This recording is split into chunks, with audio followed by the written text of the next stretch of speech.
हं. नमस्कार मित्रांनो, मी शरद सरवणे. ॲस्पिरेशन अकॅडमी या आमच्या अधिकृत युट्यूब चॅनलवरती तुमचं सर्वांचं स्वागत.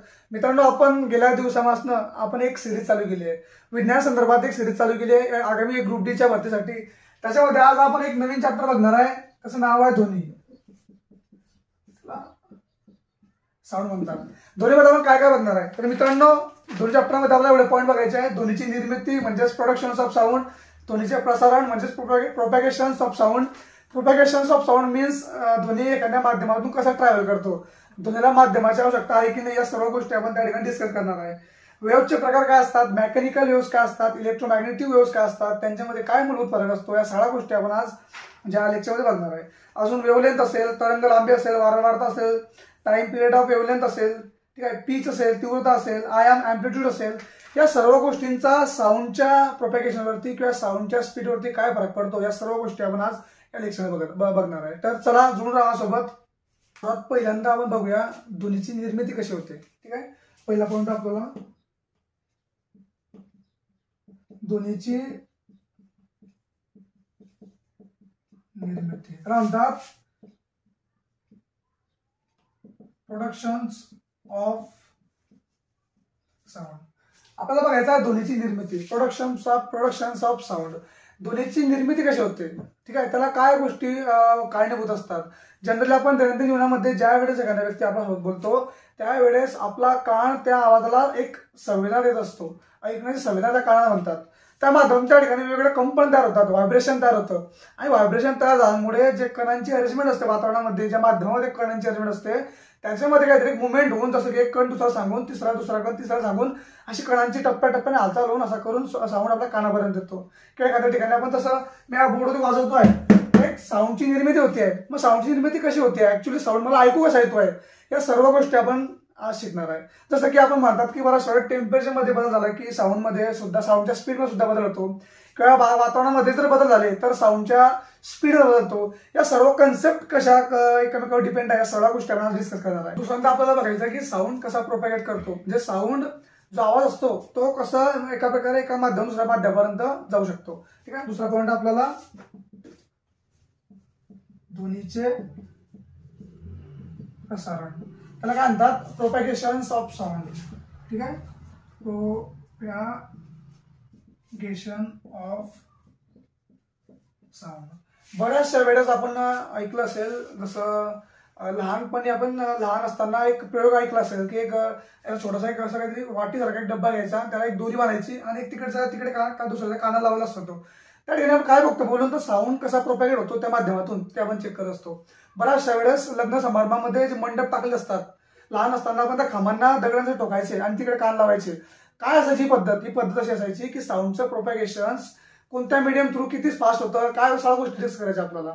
जसं की वन बाय वन आपण डिस्कस करणार आहे. जसं आपण त्या ठिकाणी पाहिलं असेल की प्रकाशाची आणि ध्वनीची तुलना करत असताना दोन गोष्टी आपल्या समोर येतात की ध्वनीचा वेग हा सर्वात जास्त स्थायू माध्यमामध्ये सर्वात जास्त असतो. म्हणजे क्रम आहे तो स्थायू, सॉलिड, लिक्विड आणि गॅसियस, स्थायू, द्रव आणि वायू, या माध्यमामध्ये ध्वनीचा वेग हा कसा कमी कमी होत चालतो. याच्या उलट आपण प्रकाश संदर्भात पाहिलं होतं की प्रकाशामध्ये काय असतं, तर ध्वनीचा वेग निर्वात पोकळीत साऊंड प्रकाशचा वेग निर्वात पोकळीत सर्वात जास्त असतो, कारण त्याला माध्यमाची गरज असते प्रकाशाला. मग काय असते स्टेजेस काय असतात, तर गॅसियस स्टेजमध्ये म्हणजे वायूमध्ये प्रकाशाची स्पीड सर्वात जास्त असते. उलट भागात ध्वनी आणि, एक लक्ष द्या, ध्वनी आणि प्रकाश आपण या कंपॅरिझन समजून घ्या गोष्टी. ठीक आहे, आपण या गोष्टी आपण कंपॅरिझन मध्ये तुलनात्मक समजल्या तर आपल्याला सोप्या येतील. त्या काय विषय माहिती का, एक लक्ष द्या. जसं आपण समजा मी 3 स्टेज लिहितो, सॉलिड, लिक्विड अँड गॅसियस. ठीक आहे, सॉलिड, स्थायू, द्रव आणि या ठिकाणी वायू. या 3 गोष्टींवरती, या 3 संकल्पनांवरती प्रकाशाचा आणि ध्वनीचा काय फरक पडतो, या अत्यंत महत्त्वाचा विषय आहे. भरपूर प्रमाणात मी पाहिले की या ठिकाणी याच्यावरती प्रश्न आले की ध्वनीचा वेग हा कोणत्या माध्यमात सर्वात जास्त असतो, प्रकाशाचा वेग हा कोणत्या माध्यमात सर्वात जास्त असतो. तर तुलनात्मक जर आपण पाहिलं ते आपल्याला समजायला सोपं जातील. तुम्ही एक गोष्ट बऱ्याच शब्द ऐकली असेल की जो ध्वनी असतो हा निर्वात पोकळीमध्ये म्हणजे व्हॅक्यूम मध्ये ट्रॅव्हल करू शकत नाही, प्रोपॅगेट करू शकत नाही. ह्या का बरं अशा गोष्टी असतात, कारण त्या ठिकाणी काय तर ॲटम अणूंची अरेंजमेंट असते. आपण पाहत असताना पाहिलं होतं की लॉंगिट्युडिनल जे वेव्हज असतात ज्यांना अणुतरंग म्हणतात, हे कशाचं उदाहरण आहे तर हे ध्वनीचं उदाहरण आहे, ध्वनीचं उदाहरण आहे लॉंगिट्युडिनल वेव्हचं, अणुतरंगांचं. मग त्यावेळी कणांची आवश्यकता असते, कणांच्या माध्यमातूनच ध्वनी फक्त प्रोपॅगेट होऊ शकतो. आपण त्या ठिकाणी वन बाय वन ते पॉईंट डिस्कस करू. सुरुवातीला हा विषय महत्वाचा आहे, सॉलिड, लिक्विड आणि गॅसियस. या ठिकाणी पहा प्रकाश, ध्वनी आणि प्रकाश. तर या ठिकाणी ध्वनी याचा वेग सॉलिडनं सर्वात जास्त असतो. त्याच्यानंतर ध्वनीचा लिक्विडमध्ये याच्यापेक्षा थोडा कमी असतो आणि ध्वनीचा गॅसेसमध्ये सर्वात म्हणजे दोघांपेक्षा कमी असतो. परंतु प्रकाशाचा या 3 अवस्थांवरती काय परिणाम होतो, प्रकाशाच्या वेगावरती या 3 अवस्थांचा काय परिणाम होतो तो बघूया. तर या ठिकाणी बघा, प्रकाशाचा वेग हा सर्वात कमी स्थायू माध्यमामध्ये असतो. त्याच्यानंतर या स्थायूपेक्षा जास्त वेग द्रव माध्यमात असतो आणि या दोघांपेक्षा सर्वात जास्त वेग कुठे असतो, मग वायूमध्ये असतो. तो 3 लाख किलोमीटर पर सेकंद हा असा एक वेग असतो प्रकाशाचा, तो सर्वात फास्ट असतो. त्याच्यानंतर 2 गोष्टी अजून महत्वाच्या आहेत, 2 संकल्पना महत्वाच्या आहेत. एक आहे विषय निर्वात पोकळीचा, की निर्वात पोकळीमध्ये हे दोघे कन्सेप्ट आहे, प्रकाश आणि लाईट, ध्वनी आणि साऊंड आणि लाईट, हे काय एक्झिस्ट करतात त्या गोष्टी बघूया आपण त्या ठिकाणी. बघा, तर प्रकाशाचा निर्वात पोकळीत जो वेग असतो, प्रकाशाचा जो वेग असतो निर्वात पोकळीत हा सर्वात जास्त असतो. लक्षात ठेवा, निर्वात पोकळीमध्ये जो प्रकाशाचा वेग असतो हा सर्वात जास्त असतो या सगळ्या गोष्टींपेक्षा. ठीक आहे, कारण का बरं, तर एक सोपा विषय आहे. आपण पाहिलं होतं की प्रकाशाला माध्यमाची आवश्यकता भासत नाही किंवा माध्यमाची गरज नसते आणि निर्वात पोकळीमध्ये कोणत्याही प्रकारचं माध्यम नसतं. ठीक आहे, या ठिकाणी याचे उलट बघूया, ध्वनी संदर्भात या गोष्टी कशा होतात, ध्वनी संदर्भात काय विषय असतो. तर इकडे बघूया की ध्वनीला निर्वात पोकळीत त्याचं प्रोपॅगेशन करता येत नाही किंवा ध्वनीचा वेग हा 0 असतो निर्वात पोकळीमध्ये. लक्षात ठेवा, ध्वनीचा वेग काय असतो, 0 असतो, कारण त्या ठिकाणी कोणत्याही प्रकारचं माध्यम नसतं, कोणत्याही प्रकारचे कण नसतात. आणि आपण पाहिलं होतं की लॉंगिट्युडिनल वेव्हज मध्ये म्हणजे आपल्या अणुतरंगांमध्ये आपल्याला ध्वनीचं प्रसारण करण्यासाठी माध्यमाची गरज असते, म्हणजेच कणांची गरज असते. आणि त्या ठिकाणी कोणत्याही प्रकारचे कण उपलब्ध नसल्या कारणानं ध्वनी प्रोपॅगेट होऊ शकत नाही, ध्वनीचं वहन होऊ शकत नाही. या 2 मूलभूत संकल्पना आहे. या सर्वांना आम्ही असं लिहू शकतो का, समजा मी म्हटलं साऊंड, मग साऊंडचा सर्वात जास्त वेग कुठे असतो तर सॉलिड असतो. ठीक आहे, मग मी लिहितो solid is greater than liquid is greater than gaseous. म्हणजे ध्वनीचा वेग हा साऊंड सर्वात जास्त असतो, त्यानंतर लिक्विड मध्ये असतो, त्यानंतर गॅसेस मध्ये असतो. त्यानंतर एक दुसरी संकल्पना आहे. ठीक आहे, हे झालं साऊंडचा. त्यानंतर आपण लाईटचा बघू, म्हणजे आपण प्रकाशाचा बघू. प्रकाश काय कन्सेप्ट असते, solid is less than liquid and liquid is less than gaseous. म्हणजे या ठिकाणी 2 गोष्टी महत्वाच्या फक्त एक शॉर्टमध्ये आपण लक्षात ठेवू शकतो की ध्वनीचं जे प्रसारण आहे, ध्वनीचा जो वेग असतो तो सॉलिड माध्यमात सर्वात जास्त असतो, त्याच्यापेक्षा लिक्विड मध्ये असतो आणि त्याच्यानंतर गॅसेस मध्ये असतो. असे एक स्टेज आहे पुणे. ठीक आहे, तसंच प्रकाशासंदर्भात काय व्हायला, पण आता प्रकाशाचा हा जो स्पीड आहे, प्रकाश लाईटचा जो स्पीड आहे तो याच्यात कमी असतो, त्याच्यापेक्षा याच्यात थोडा जास्त असतो आणि याच्यात सर्वात जास्त असतो. ठीक आहे, आणि आपण विषय निर्वात पोकळीचा, तर या 2 गोष्टी अजून महत्वाच्या आहेत. एवढ्या सगळ्या गोष्टीचा विचार करत असताना या सर्व संकल्पना महत्वाच्या असतात. या ठिकाणी आपण ध्वनीची निर्मिती पाहत असताना आपण पाहिलं की प्रोडक्शन ऑफ साऊंड व्हायब्रेशन्स म्हणजे कंपन्यांच्या माध्यमातून काही कंपन डोळ्यांना दिसतात, काही कंपन डोळ्यांना दिसत नाही. आपण पाहिलं असेल ज्यावेळेस ड्रम असतो त्याच्यावरती तारांची एक पट्टी असते, ती तारांची पट्टी 2 and 4 या मोशन मध्ये हलते, म्हणजे एक मुवमेंट होते. त्या टायमाला आपण समजतं की या ठिकाणी व्हायब्रेशन्स आपल्याला दिसू शकतात आणि काही व्हायब्रेशन असे असतात, काही कंपन असे असतात की डोळ्यांना दिसत नाही तर जाणवतं आपल्याला. ठीक आहे, मग या ठिकाणी बघूया की या कंपन्यांच्या माध्यमातूनच ध्वनींचं जे होत असतं या ठिकाणी निर्मित होत असते. ठीक आहे, तर आपण यानंतर एक पॉईंट बघणार आहे. बऱ्याच वेळा आपण बोलत असतात की तरंग ज्या वेव्हज असतात, तर वेव्हज नेमकं काय असतात. वेव्हचे एक मूलभूत 2 प्रकार पडतात. ठीक आहे, आपण ते स्टेप बाय स्टेप पाहूया. वेव्हचे 2 प्रकार पडतात, एकाला म्हणतात मेकॅनिकल वेव्हज आणि दुसरे असतात इलेक्ट्रोमॅग्नेटिव्ह वेव्ह. त्याला म्हणतात यांत्रिक तरंग आणि त्याला म्हणतात विद्युत चुंबकीय लहरी. या दोघांमध्ये काय फरक आहे. ठीक आहे, आपण ते बघू step by step. Mechanical wave याला म्हणतात यांत्रिक तरंग. आणि काय साईडला म्हणजे कंपॅरिझन बघू आपण, जास्त एकदम स्टेप बाय स्टेप एकदम पुस्तकी भाषेमध्ये काय शिकणार नाही. रिक्वायरमेंट्स काय आहे तर कन्सेप्ट आपली क्लिअर झाली पाहिजे. ठीक आहे. दुसऱ्या या ठिकाणी इलेक्ट्रोमॅग्नेटिव्ह त्याला म्हणतात विद्युत चुंबकीय लहरी किंवा तरंग. विद्युत चुंबकीय तरंग. मग दोघांमध्ये काय मूलभूत फरक आहे?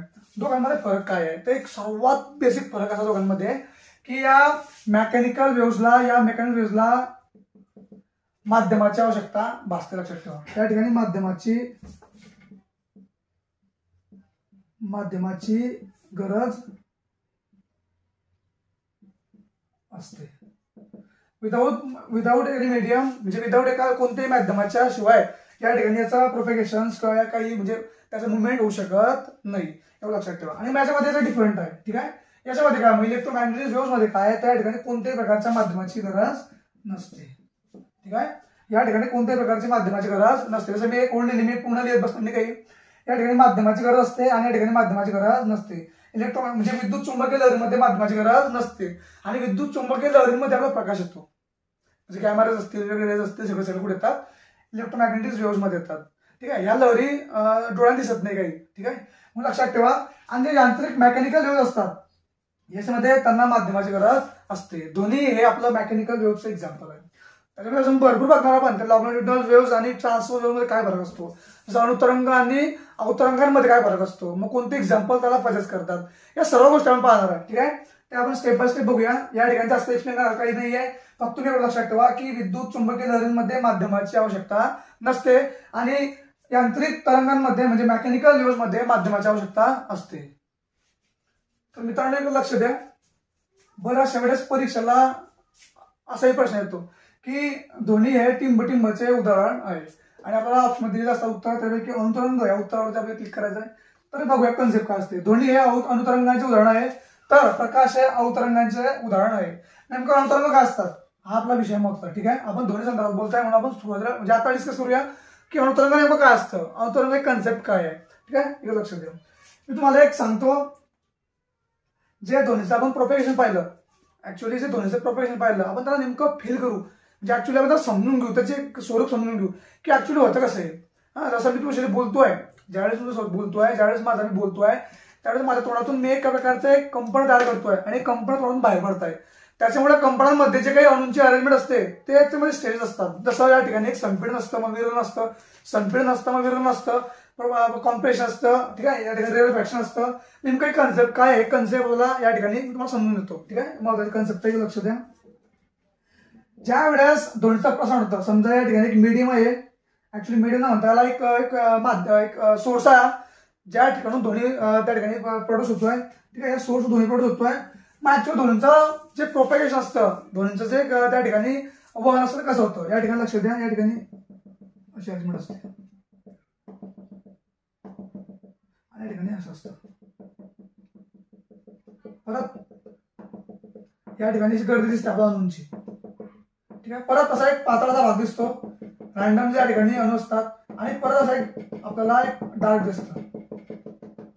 नेमकं या विषय काय, नेमका हा विषय काय असतो, साऊंड ज्यावेळेस प्रोपेगेशन होतं त्यावेळेस या टाईपचं स्वरूप मला पाहायला भेटतं.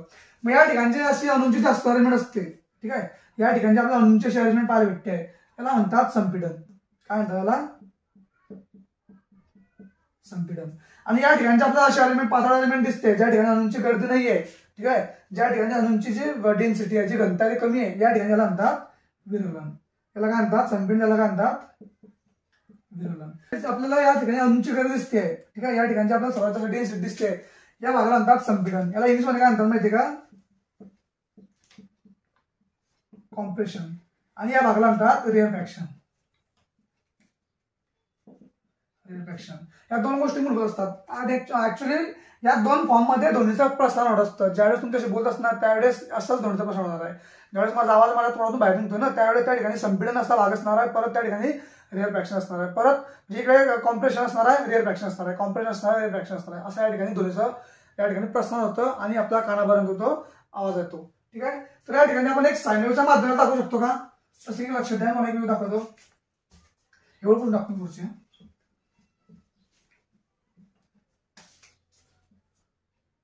एक वेव्स काढतो मी.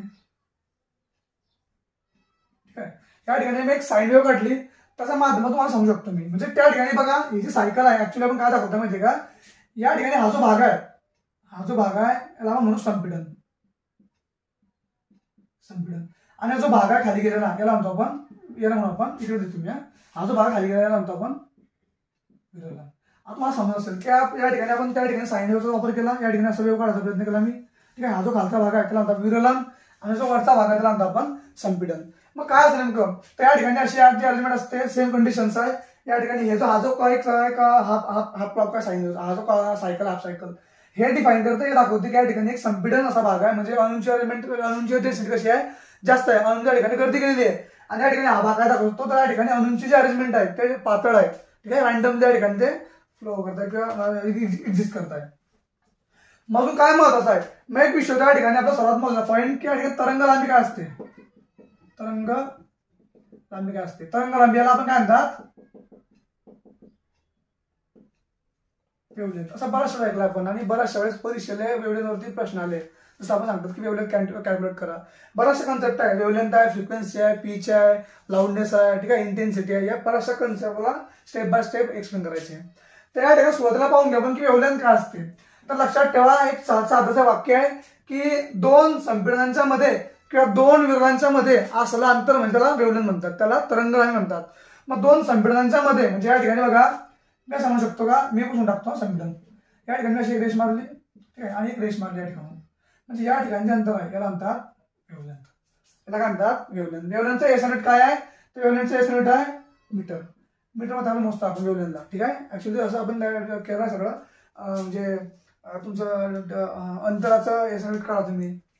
ठीक आहे. ऍक्च्युली एका प्रकारचं अंतर असतं, मग त्या ठिकाणी त्याला मोजायचं, त्याला तरंगलांबी म्हणतात, त्याला वेव्हलेंथ म्हणतात. ठीक आहे. आणि त्या दोन संपीडनांच्या मध्ये, ठीक आहे, दोन जवळच्या संपीडनांच्या मध्ये जे अंतर असतं त्याला वेव्हलेंथ म्हणतात.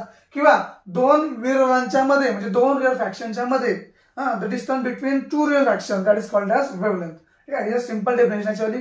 आणि अजून काय महत्वाची गोष्ट आहे सांगायसारखी, तर हा एक महत्वाची गोष्ट आहे, असं नाहीये की या ठिकाणी दोन संपीडनांच्या मध्येच तुम्ही पूर्ण साइन सुद्धा करू शकता. ठीक आहे. म्हणजे असे म्हणू शकता तुम्ही की या पूर्ण साइन वेव्हच्या मध्ये हे जे असते तरंगलांबी म्हणू शकता. ठीक आहे. असं काही डोक्यात ठेवू नका की फक्त दोन संपीडनांच्या मध्येच, एक पूर्ण क्लॉकच्या मध्ये, एक पूर्ण सायकलच्या मध्ये सुद्धा एक वेव्हलेंथ असू शकते. तर या ठिकाणी एक महत्वाची गोष्ट आहे, जे आपण स्रोत्र बोलली होती की ध्वनी हे अणुतरंगांचं उदाहरण आहे, तर यालाच तुमचे अणुतरंग म्हणतात. जसं की अणुतरंग म्हणजे काय, तर त्या ठिकाणी अणूंची एक अरेंजमेंट असते आणि अणूंच्या माध्यमातून त्या ठिकाणी ध्वनीचं प्रसारण होतं. ऍक्च्युली प्रोसेस होते कशी, यांच्यामध्ये काय म्हणून होते, हे जे आयटम्स असतात, हे जे अणू असतात यांच्यामध्ये नेमकी हालचाल काय होते, यांची मुवमेंट कशी होती लक्ष द्या. तर काय होतं माहितीये का, समजा मला एक मोठ्या फॉर्ममध्ये एक्सप्लेन करून येतो की ऍक्च्युली होतं काय या ठिकाणी नेमकं. ठीक आहे. या सगळ्या गोष्टी आपण एक्सप्लेन केल्यास, परंतु याच्यामध्ये ऍक्च्युली होतं काय. समजा एक आयटम आहे, ठीक आहे, हे अणूंची अरेंजमेंट आहे या ठिकाणी. तर काय होतं माहितीये का, ह्या अणूंची जागा न बदलता हे फक्त हलतात. आणि हल्ल्यामुळे ज्यावेळेस एखादा एखाद्या ठिकाणून साऊंड निघतो, ठीक आहे, समजा एक तुमचा सोर्स आहे आणि या ठिकाणून तुमचा साऊंड प्रोड्यूस होतोय, त्याच्यानंतर जे ध्वनीचं प्रसारण आहे या हा इथला आयटम या आयटमला हलवतो, हा आयटम याला हलवतो, हा त्याला हलवतो, असा एकामेकाला हलवत त्या ठिकाणी पण त्याची अशी मुवमेंट होते फक्त. ठीक आहे. त्यांची जागा न बदलता अशी त्यांची मुवमेंट होते आणि असं करता करता आपल्या कानापर्यंत या ठिकाणी ध्वनीचा आवाज येतो. ठीक आहे. अशा प्रकारे या ध्वनीचं वहन विसन म्हणजे ध्वनीचा प्रोपेगेशन होऊन आपल्या कानापर्यंत आपल्याला आवाज ऐकू येतो. या सर्व माध्यमातून मला एक कन्सेप्ट समजले असेल की ऍक्च्युली जर का आपण जसं नॉर्मल आपण जसं समजतो असतो की एखादा व्यक्ती आपल्याला ऐकवतं तेवढं नाही बघते, याच्या मागे कन्सेप्ट आहे, त्याच्या मागे एवढी मोठी कन्सेप्ट आहे. त्या ठिकाणी असं कम्प्युटर निर्माण या सगळ्या गोष्टी होत असतात ज्या की आपल्याला आपण नोटीस करू शकत नाही. एवढा स्पीडली एवढा फास्ट या सगळ्या गोष्टी होतात. ठीक आहे. त्या गोष्टींचा आपल्याला एक क्युरियोसिटी असली पाहिजे, त्यावेळेस हा कन्सेप्ट समजतात. Science is about curiosity. So आपण क्युरियस असल्या पाहिजे पॉईंट विषयी. ठीक आहे. पुढचा आपण बघूया. तर मित्रांनो, ध्वनीच्या तरंगलांबीविषयी किंवा तरंगाविषयी काही महत्वाचं संज्ञा आहे त्या आपण डिस्कस करूया. सुरुवातीला आपण पाहूया तरंगलांबी काय असते नेमकी, ही कन्सेप्ट काय तरंगलांबी. तर तरंगलांबी म्हणजेच काय, तर दोन संपीडनांमध्ये किंवा दोन विरलांमध्ये किंवा एका सायकलमध्ये जे अंतर असतं त्याला तरंगलांबी म्हणतात. जसं की मी काय लक्ष द्या, मी काय म्हटलं, एक संपीडन आहे आणि एक संपीडन आहे. ठीक आहे. या दोन संपीडनांमध्ये जेवढा अंतर आहे त्याला म्हणतात तरंगलांबी. किंवा या दोन विरलांमध्ये जे काही अंतर आहे त्याला म्हणतात तरंगलांबी. किंवा ह्या एका सायकलमध्ये आणि या एक पूर्ण सायकलमध्ये जेवढा अंतर म्हणतात तरंगलांबी. ठीक आहे. अजून दुसरी महत्वाची गोष्ट आहे वारंवारता. फ्रिक्वेन्सी ही अत्यंत महत्वाची गोष्ट आहे, परीक्षेच्या दृष्टिकोनातून इम्पॉर्टंट सुद्धा आहे. तर वारंवारता काय असते, ठीक आहे, फ्रिक्वेन्सी काय असते लक्ष द्या. तर फ्रिक्वेन्सी बघत असताना एका सेकंदामध्ये किती तुमचे सायकल्स फॉर्म होत आहे, एका सेकंदामध्ये किती सायकल फॉर्म होत आहे याच्यावर तुमची फ्रिक्वेन्सी होत असते. समजा तुम्हाला एक्झाम्पल म्हटलं की 2 सेकंदांमध्ये समजा 4 सायकल फॉर्म होत आहे, ठीक आहे, 2 सेकंदांमध्ये 4 सायकल फॉर्म होत आहे, तर याची फ्रिक्वेन्सी काय. तर आपण डायरेक्टली काय करणार, तर एका सेकंदामध्ये किती सायकल फॉर्म होतील याच्यावर फ्रिक्वेन्सी होणार आहे. तर मग किती होणार आहे, 2 हर्ट्झ. म्हणजे एवढी आपली काय असणार आहे, फ्रिक्वेन्सी असणार आहे. फ्रिक्वेन्सीला आपण काय डिनोट करतात, तर फ्रिक्वेन्सीला आपण न्यू याने डिनोट करतात आणि वेव्हलेंथ तरंग लांबीला आपण लॅम्बडा या अक्षराने डिनोट करतात. फ्रिक्वेन्सीचा SI युनिट हर्ट्झ आहे, ठीक आहे, त्याला SZ म्हणून लिहितात. आणि वेव्हलेंथचं म्हणजे तरंग लांबीचं काय आहे, तर मीटर आहे, ठीक आहे. अशा 2 गोष्टी महत्वाच्या असतात. या 2 गोष्टींचा पुढच्या कन्सेप्टवरती परिणाम होतो, फरक पडतो, त्याही आपण गोष्टी पाहूया. त्यानंतर तरंग काल काय असतो, ठीक आहे, टाइम पिरियड ऑफ वेव्स काय असतात, तरंग काल कसा करतात. ऍक्च्युली 2 संपीडन आणि विरलन यांना एका सेकंदात 5 मिनिट लागणारा वेळ याच्यावरून आपण आपला तरंग काल काढू शकतात. म्हणजे त्याला फॉर्म्युला आपण लिहू शकतो का असा, तरंग काल म्हणजे काय, तर या ठिकाणी लक्ष द्या, T = 1/μ. आणि न्यू काय आता फ्रिक्वेन्सी दाखवतो, ठीक आहे. म्हणजे याचं एक लक्ष द्या, तर युनिव्हर्सली या ठिकाणी फ्रिक्वेन्सीचा फरक पडतो की या ठिकाणी टाइम पिरियड कसा वाढणार आहे, ठीक आहे. जर का फ्रिक्वेन्सी वाढली तर या ठिकाणी टाइम पिरियड वरती फरक पडतो, म्हणजे टाइम पिरियड वाढतो. असं या ठिकाणी टाइम पिरियड ऑफ वेव्ह यांचं रिलेशन आहे, ठीक आहे. त्याच्यानंतर जी पुढची कन्सेप्ट आहे ते म्हणतात तीव्रता, म्हणजेच काय, पिच. ही सुद्धा अत्यंत महत्वाची कन्सेप्ट आहे. तीव्रता नेमकी कोणत्या गोष्टींवरती अवलंबून असते, त्या गोष्टी आपण डिस्कस करूया. ऍक्च्युली पहिल्यांदा मी एक्सप्लेन केलं पाहिजे की तीव्रता नेमकी काय असते. तर तीव्रता एका प्रकारची, जसं एखादा व्यक्ती समजा मी तुम्हाला सांगेल की ज्या वेळेस आपला एखादा ध्वनी कर्कश ऐकू येतो त्यावेळेस त्या ध्वनीची तीव्रता ही जास्त असते, आणि ज्या वेळेस ध्वनी असा चांगल्या प्रमाणात चांगला सौम्य असा ऐकू येतो त्यावेळेस ध्वनीची तीव्रता ही कमी असते. मग तुम्हाला एक मूलभूत फरक समजला असेल की ध्वनीची तीव्रता जास्त असल्या कारणाने आपला ध्वनीचा आवाज असा कर्कश ऐकू येतो. मग नेमकं याच्यामध्ये होतं काय, तर हा सरळ रिलेशन डायरेक्ट फ्रिक्वेन्सी सोबत आहे, ठीक आहे. फ्रिक्वेन्सी सोबत डायरेक्ट रिलेशन आहे.